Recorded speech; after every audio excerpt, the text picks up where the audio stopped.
네, 월요일 마켓 포커스는요, 이번 주 증시 주요 투자 일정들 정리해보면서 앞으로 어떻게 투자 방향 마련해 나가야 될지 점검해보는 시간입니다. 권혁준 경제평론가 나오셨습니다. 안녕하세요. 네, 안녕하십니까. 예. 일단 말씀드렸던 것처럼 이번 주에 주목해야 될 내용 좀 많습니다. 깔끔하게 정리를 좀 먼저 해볼까요? 네, 그렇습니다. 3월 17일 이제 월요일이죠. 엔비디아의 이제 개발자 컨퍼런스가 열립니다. 이미 아시겠지만 젠슨 황 CEO가 일단 우리 시간으로 19일 새벽 2시에 이제는 기조 연설을 하는데 과연 어떤 얘기가 나올지. 작년 이맘때 같은 경우에는 사실 블랙웰 얘기하면서 사실상 시장을 이제 선도했던 부분이 있었는데 올해 개발자 컨퍼런스에서 과연 젠슨 황 CEO가 어떤 이야기를 할지 이제 주목을 하셔야 되겠다고 보시면 되겠고요.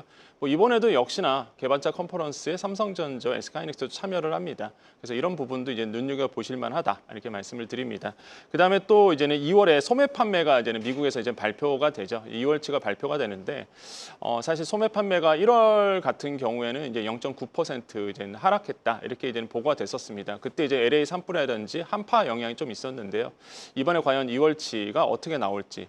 소매는 미국에서 아시겠지만 GDP의 3분의 2를 차지합니다. 그래서 소매 판매에 대해서 미국 경기가 어떻게 흘러갈지 우리가 눈여겨볼 수 있거든요. 예. 이런 전망에서 봤을 때 이제는 소매 판매 지수가 어떻게 나올지 꼭 지켜보셔야 되겠다 보시면 되겠고요. 시장의 전망치는 한 0.6에서 0.7% 이제 상승할 거다 이렇게 보고 있습니다. 뭐 그렇게 나온다 그러면 좀 긍정적으로 좀 볼 수 있는 시각도 열릴 수 있다 이렇게 보시면 되겠고요. 18일 화요일 가보겠습니다. FOMC 뭐 시작을 하죠. 그 다음에 이제는 한국 무역 수지 2월치가 이제 발표가 됩니다. 무역 수지 발표되면은 제가 봤을 때는 뭐 긍정적으로 나올 것으로 보고 있는데, 근데 일단은 이제는 우리나라의 수출주에 대한 관심들이 여기서 이제 쏠릴 수밖에 없어요. 아마 신문 보도에 계속적으로 아마 나올 겁니다. 뭐 자동차라든지 반도체에 대한 이슈들도 같이 이제 발표가 될 텐데 이런 부분도 이제 같이 보셔야 되겠고요. 대미 수출이 또 너무 좋아도 걱정이 될 수 있는 상황들이 지금 있으니까요. 예. 예, 그래서 관세 이슈가 또 일으킬 수가 있다 보니까 이런 이슈도 이제 같이 보셔야 되겠고, 그 다음에 이제는 잘 알려지지 않았던 부분인데 저는 좀 굉장히 좀 중요하게 보고 있는 부분이 바로 이제는 홈플러스 기업 회생에 대해서 이번에 MBK 파트너스에 대한 이제 정무위원회가 국회에서 열립니다. 아마 질의응답을 할 것 같은데요. 아마 김병주 MBK 파트너스 회장이 아마 이제 참석할 것으로 보고 있는데 모르겠습니다. 이제 당일 가봐야 알겠지만은. 과연 어떤 얘기가 오고 갈지. 그래서 아마 이게 고려한 인수에 대한 이슈까지도 같이 불거질 수 있기 때문에 중요하게 보셔야 되는 포인트라고 저는 관심 있게 보고 있고요. 19일 수요일 가보겠습니다. 일본은행의 금리가 이제 결정이 되죠. 지금은 사실 동결로 예상을 하고 있는데 1월 달 같은 경우가 0.25%포인트 상승했습니다. 그래서 이제는 0.5%가 됐는데 중요한 건 이제는 물론 뭐 동결이 되겠지만은 만약에 시장을 깬다라 그러면 엔캐리 트레이드에 대한 다시 이슈가 또 불거질 수 있거든요. 그렇죠. 금리 인상이 안 되고 동결이 되더라도 이번에 우에다 가즈오 총재가 말을 조금 더 매파적으로 한다면 비슷한 걱정이 생겨날 수 있는 거예요. 네, 그래서 시장에 또 깜짝 발작할 수 있다라고 저는 생각을 해봐요. 그래서 엔캐리 트레이드에 대한 그런 이슈들도 같이 이제 챙겨 가셔야 되는 부분도 있습니다. 이번 주는 챙겨갈 게 굉장히 좀 많은 것 같아요. 그다음에 유로존도 소비자 물가지수 확정치를 발표합니다. 2월 달치요. 그래서 이런 점들도 이제 같이 보셔야 되겠고, 특히 3월 20일 목요일 가보면 드디어 이제 FOMC 회의 결과가 이제 금리가 결정이 됩니다.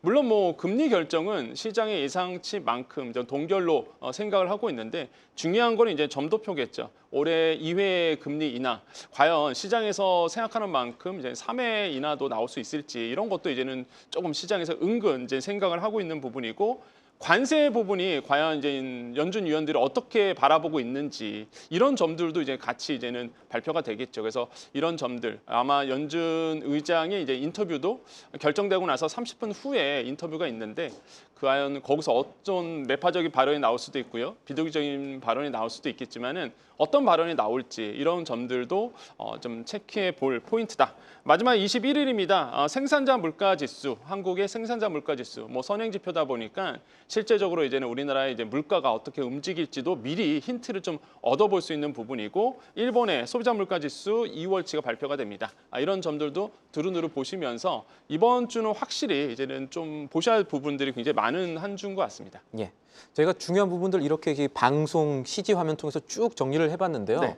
그래도 주 초반, 주 후반 네. 하나씩 저희가 중심을 잡고 봐야 될 이벤트들이 있겠죠. 일단은 주 초반에는 어떤 것들 중요하다고 보세요? 그 많은 아마 평론가나 아니면 많은 부분들이 아마 이제는 주 초반에는 뭐 금리 얘기하실 때 저는 아까도 말씀드린 것처럼 네. 이 국회 정무위원회에서 이제 MBK 파트너스에 대한 정확히 말하면 홈플러스에 대한 이제는 회의가 열리거든요. 그러니까 질의응답인데 저는 이거를 조금 더 이제 유심히 보고 있습니다. 여러 가지 생각할 거리들이 있죠. 어떤 맞습니다. 것들에 좀 주목하셔요? 제가 봤을 때는 고려아연 인수에 대한 부분에 대해서 아마 MBK 파트너스 쪽으로 굉장히 불리한 영향이 갈 것 같다는 전 생각을 하고 증시 있거든요. 측면에서 예. 왜냐하면 홈플러스에 대해서 뭐 관심 없으신 분들도 많습니다. 근데 오히려 영풍이라든지 고려아연 이야기하면 또 귀가 번뜩이신 분들이 계시거든요. 네. 근데 이번에 이제는 MBK 파트너스에 대한 굉장히 불리한 질의응답이 분명히 이루어질 거라고 보고 있고요. 특히 경영 방식에 대한 아마 국회의원들의 따끔한 질문들이 있을 거고 여기에 대해서 이제는 아시겠지만 MBK 파트너스의 이제는 수장이죠.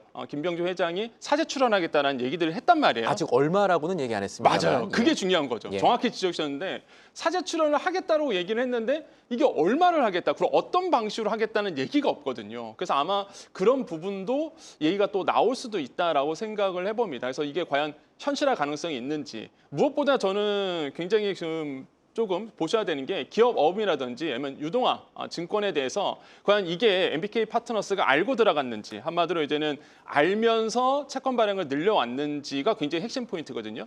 만약에 그게 정말로 뭐 말 그대로 의도성이 있다라고 본다 그러면 이게 형사 문제까지도 갈 수 있는 부분이고 예. 그러면 MBK 파트너스 입장에서 앞으로 사모펀드인데 우리나라에서 해야 될 일, 뭐 사업 계속 해야 되잖아요. 영향을 받을 수밖에 없습니다. 두 가지 영향인데요. 첫 번째로는 금융비용이 높아집니다.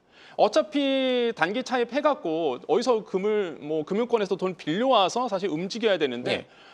금리가 높아지겠죠. 왜냐하면 리스크가 커지다 보니까 그래서 금융권에 대한 차입에 대한 대출 리스크가 좀 불거질 수도 있다. MBK 파트너스 입장에서. 그럼 고려아연에 대한 이슈들도 이게 영향을 간단 말이에요.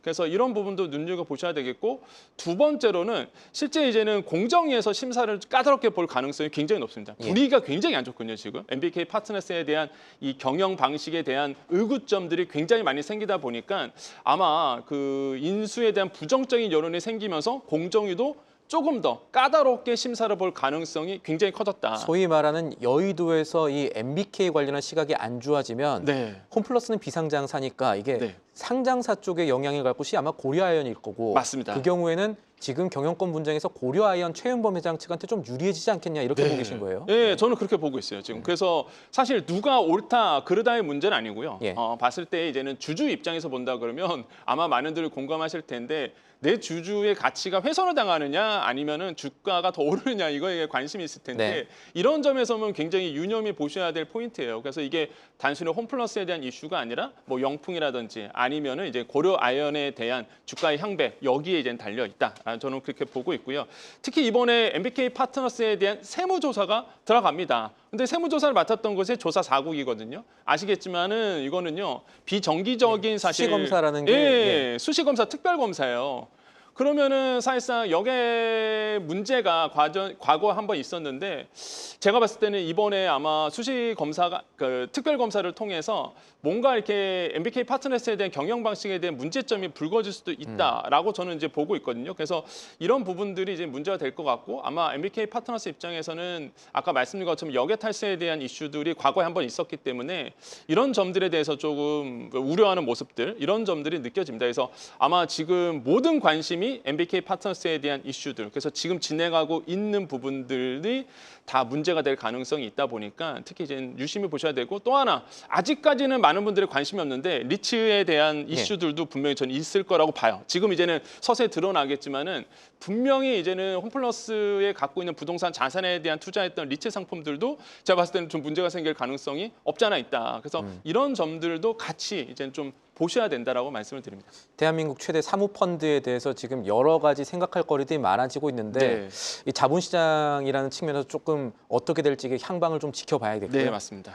다음 얘기도 해보죠. 이 FOMC가 사실은 이번 주에 세계 경제에선 가장 중요한 맞습니다. 얘기가 아닐 것 같은데 아닐까 생각을 하는데 어떻게 보세요? 지금 동결이 중요한 게 아니라 다른 얘기들이 조금 더 중요할 것 같은데. 그렇죠. 이게 지금 뭐 동결은 이미 기정사실화돼 있는 상태고 과연 이제는 파월 의장의 목소리에서 어느 정도의 사실상 얘기가 나올 수 있을지 시장을 긍정적으로 본다라고 최근에 인터뷰를 통해서 얘기를 했단 말이에요. 정확하게는 경제 상황을. 맞습니다. 그래서 경제 상황에 대해서 이제 긍정적으로 보고 있다 이렇게 얘기를 하고 있었는데 뭐 애둘러서 표현한 것 같습니다. 그래서 과연 이번에 이제 금리 결정 후에 나오는 기자회견을 통해서 과연 어느 정도의 목소리가 나올지. 그래서 지금 보시면 이제 새벽 3시에 이제 나올 것으로 보고 있는데요. 이런 점들은 보셔야 되겠고요. 특히 이제는 우호적입니다. 시장 지표는 뭐 소비자 물가 지수라든지 아니면은 뭐 생산자 물가 지수 같은 경우에도 우호적인 이제 지표들이 나왔고 다만 미시간대 소비 심리 지수가 좀 하락했던 부분은 좀 눈에 걸리지만은 그래도 일단은 뭐 거시 환경으로 본다 그러면 우려할 만큼의 지표는 나오지 않았었단 말이에요. 쉽게 말하면 이 소비자 심리 같은 소프트 데이터는 좋지 않아도 맞습니다. 하드 데이터는 그렇게 나쁘지 않다라고 보고 계신 거죠? 예. 그러다 보니까 시장의 우려스러움이 너무 큰 거 아니냐. 그러다 보니까 매그니피센트 세븐이라든지 기술 대형주 중심으로 많이 빠졌던 부분이 있었는데 이게 너무 과도한 상태가 아니냐라는 이제는 또 일각의 목소리가 그래서 이제 나오고 있는 거죠. 그래서 그렇게 본다 그러면 지금 이제 금리가 그럼 언제 인하되느냐 이게 이제 시장의 또 관심사인데 지금 시장의 이제 페드워치를 본다 그러면 일단은 17일 기준입니다. 이게 지금 6월 금리 인하의 확률을 70% 정도 보고 있거든요. 그러니까 지금의 시장의 모든 참여자들이 한 6월쯤에는 금리 인하, 그러니까 0.25%포인트 아니면 그 이상도 나올 수 있다라는 얘기가 지금 나오고 있습니다. 그래서 금리의 향배를 잘 보셔야 되겠고 항상 이제 주식은 마찬가지입니다. 금리에 대한 영향을 많이 받잖아요. 우리나라 주식도 마찬가지죠. 이제 미국의 금리에 따라서 분명히 우리나라의 금통위도 움직일 텐데 이런 점에서 본다 그러면 우리나라의 금리 인하는 뭐 7월 정도에 한번 또 일어날 수 있다. 이런 얘기가 좀 나오거든요. 그러면은 확실히 이제는 금리의 영향에 의해서 가장 수혜를 받는 이제는 기술주에 대한 부분들도 이제 같이 보셔야 된다. 이렇게 좀 생각을 해보겠고요. 그다음에 뭐 지금 시장에서는 연 3회의 금리 인하도 뭐 기대가 좀 지금 불러일으키고 있단 말이에요. 그래서 이런 점들도 같이 보셔야 돼요. 만약에 시장에서 좀 긍정적으로 보고 있는 금리 연 3회 인하가 만약에 이루어진다 그러면 저는 뭐 괜찮은 흐름 계속 이어갈 수도 있다라고 좀 보고 있습니다. 경제 부양이라는 측면에서 말씀하시는 거죠? 물론 뭐 단편에서 본다 그러면 그 미국 경제가 사실상 이제 침체 국면으로 갈 수도 있다는 우려 때문에 사실 금리 인하가 더 많아질 수는 있겠지만 그래도 이제 주가 측면에서 단기적인 측면에서 본다 그러면 분명히 호재로 작용할 가능성은 굉장히 있다라고 보고 있기 때문에 과연 이번에 연준 FOMC 회의를 통해서 과연 금리 인하의 횟수 이런 것들도 이제 눈여겨 보셔야 되겠다라고 좀 말씀을 드리겠습니다. 그렇게 되면 이제 한미 금리 차라든가 여러 가지 생각해 볼 것들이 한국 증시에 조금 더 유리해지지 않을까 이런 기대가 있을 수 있다라는 말로 정의를 해보겠습니다. 지금까지 권혁준 경제평론가와 함께 이번 주 증시 주요 투자 일정 짚어봤습니다. 감사합니다. 네, 감사합니다. 계속해서 다양한 경제 이슈를 알고 싶다면 구독과 좋아요, 알림 설정 부탁드립니다. AI 캐스터 권미정이었습니다.